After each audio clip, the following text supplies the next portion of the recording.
நடிகை கீர்த்தி சுரேஷ் தன்னோட திருமணத்துக்கு அப்புறம் வாழ்க்கை எப்படி இருக்குது அப்படின்னு கேட்ட கேள்விக்கு ரொம்பவே வருத்தப்பட்டு பதில் சொல்லியிருக்காங்க.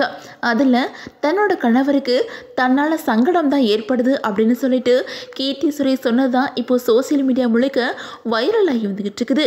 அந்த வகையில் கீர்த்தி சுரேஷ் திருமணத்துக்கு சில மாதங்களுக்கு முன்னாடி தான் தன்னோட காதலரை சோசியல் மீடியாவில் அறிமுகப்படுத்தியிருந்தாங்க. தன்னோட காதலர் கூட எடுத்த ஃபோட்டோவை வெளியிட்டு, ஆமாம் நாங்கள் திருமணம் பண்ண போகிறோம், நாங்கள் காதலிக்க தொடங்கி 15 வருஷங்கள் ஆகிடுச்சு அப்படின்னு சொல்லியிருந்தாங்க. இந்த நிலையில நடிகை கீர்த்தி சுரேஷ்க்கும் தொழிலதிபர் ஆண்டனி தட்லிக்கும் கடந்த டிசம்பர் மாதம் திருமணம் ரொம்பவே சிம்பிளாக நடந்துச்சு. தங்களோட திருமணத்துக்கு அப்புறம் கிறிஸ்துமஸ் மற்றும் பொங்கல் பண்டிகையை ரொம்பவே சிறப்பாக கொண்டாடி இருந்தாங்க. அது மட்டும் இல்லாமல் கீர்த்தி சுரேஷ் திருமணத்தில் நடிகர் விஜய் கலந்துக்கிட்டது பெரிய அளவில் பேசப்பட்டுச்சு. அந்த வகையில் திரைத்துறையில் கொஞ்சம் பேர் தான் கீர்த்தி சுரேஷ் திருமணத்தில் கலந்துக்கிட்டாங்க. அந்த வகையில் திருமணம் முடிஞ்ச கையோட மஞ்சள் தாலியோட பேபி ஜான் படத்தோட ப்ரமோஷனுக்கு போய் பலரோட கவனத்தை ஈர்த்தாங்க கீர்த்தி சுரேஷ்.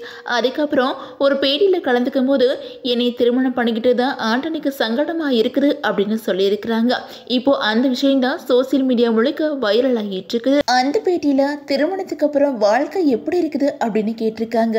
அப்போ கீர்த்தி சுரேஷ், திருமணத்துக்கு அப்புறம் என்னோட வாழ்க்கை மாறின மாதிரியே தெரியல, எல்லாமே முன்னாடி எப்படி இருந்துச்சு அதே மாதிரி தான் இப்போவும் இருக்குது. ஆனால் எங்கே போனாலும் ஃபோட்டோஸ் எடுக்கிறாங்க, நிறைய அட்டென்ஷன் கிடைக்குது. அது மட்டும் இல்லாமல் இது எனக்கு பழகிடுச்சு. ஆனால் என்னோட கணவருக்கு இது பழக்கம் இல்லை, அதனால அவருக்கு சங்கடமாக இருக்குது. ஆனாலும் அவர் இதை பற்றி என்கிட்ட எதுவுமே சொல்கிறதில்ல, எனக்காக எல்லாத்தையுமே ஏற்றுக்கிறாங்க. என்னோட கணவர் அவரோட இன்ஸ்டாகிராம் அக்கௌண்ட்டை ப்ரைவேட்டாக தான் வச்சுருக்காங்க. தன்னோட ஃபோட்டோஸை வெளியிடுறதில் அவருக்கு விருப்பமும் கிடையாது. எனக்காக போஸ்ட் கொடுக்குறாங்க. மீடியா முன்னாடி வர கூச்சப்பட்டாலும் என்னோட கெரியருக்கு அது ரொம்ப முக்கியமானது அப்படின்னு சொல்லிட்டு அவர் புரிஞ்சு நடந்துக்கிறாங்க அப்படின்னு சொல்லிட்டு கீர்த்தி சுரேஷ் சொல்லியிருக்காங்க. அது மட்டும் இல்லாமல் ஆரம்பத்தில் குழந்தை நட்சத்திரமாக சினிமாவில் அறிமுகமான கீர்த்தி சுரேஷ் சில வருஷங்களாகவே பல படங்களை நடிச்சிட்டு இருக்கிறாங்க. அதுக்கு அவங்களோட கணவருமே முக்கியமான சப்போர்ட்டாக இருந்துக்கிட்டு இருக்காங்களாம். காதலிச்சிட்டு இருக்கும் போதும் உன்னோட கனவு ஆசையை நீ எப்பவும் தொடரலாம் அப்படின்னு சொல்லிட்டு ஆண்டனி ரொம்ப சப்போர்ட்டாக இருந்திருக்காங்களாம். அதோட கீர்த்தி சுரேஷ் பற்றி பல வதந்திகள் வந்தப்போ கூட கீர்த்தி சுரேஷ்க்கு சப்போர்ட்டாக தான் ஆண்டனி இருந்தாங்களாம்.